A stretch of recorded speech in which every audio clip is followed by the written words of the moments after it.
Hello বন্ধুরা, কেমন আছেন সবাই? আজকে আমি আপনাদের সাথে একটি সুন্দর ভিডিও শেয়ার করতে চাই। এটা আমার ছোটোবেলার স্মৃতি, আমার প্রিয় স্কুল যেখান থেকে আমার হাতে খড়ি হয়। আমার স্কুলের গেট খুলে আমি স্কুলের ভিতরে প্রবেশ করলাম।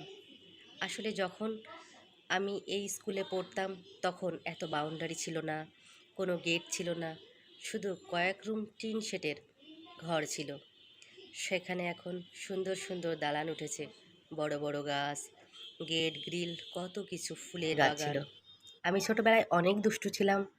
তো একদিন মাকে না জানিয়েই অনেক সকালে স্কুলে চলে এসেছি। বাচ্চাদের সাথে খেলতে খেলতে এক পর্যায়ে বাগান বিলাসের 2 ডালের ভিতরে আমার গলাটা আটকে যায় এবং কিছুতেই সেখান থেকে বের হচ্ছিল না। অনেক টানাটানির পর এক পর্যায়ে আমার বাড়িতে খবর পাঠানো হয়। তারপর মা সেখানে পৌঁছানোর পূর্বেই আমার ছোট ছোট ফ্রেন্ডরা আমাকে টানা হাঁচড়া করে গাছের ডাল থেকে মাথাটা ছাড়িয়ে আনে। ততক্ষণে অলরেডি গলা ছুলে রক্ত বেরিয়ে গেছে।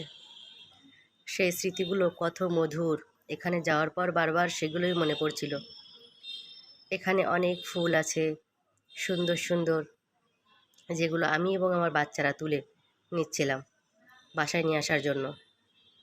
এই স্কুলের গেটে কত সোনালি স্মৃতি আছে আমার, যা ভাষায় প্রকাশ করতে পারবো না।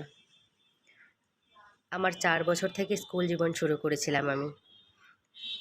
এটা সেই ছোট্ট স্কুল যেখান থেকে আজ স্কুলটা অনেক বড় হয়েছে। অনেক ভালোবাসার বন্ধু, স্যার, ম্যাডাম আমি এখান থেকে পেয়েছি, যাদেরকে কখনো ভুলে যাব না কোনোদিনও।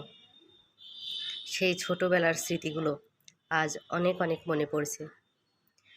আপনি যদি আপনার স্কুলে অনেক বছর পর ফিরে যান, দেখবেন কতটা ভালো লাগে। এই হলো পুরো স্কুলের বাউন্ডারিটা। এখানে জান্নাত, তুলতুল আর তাবাসসুম খেলছে।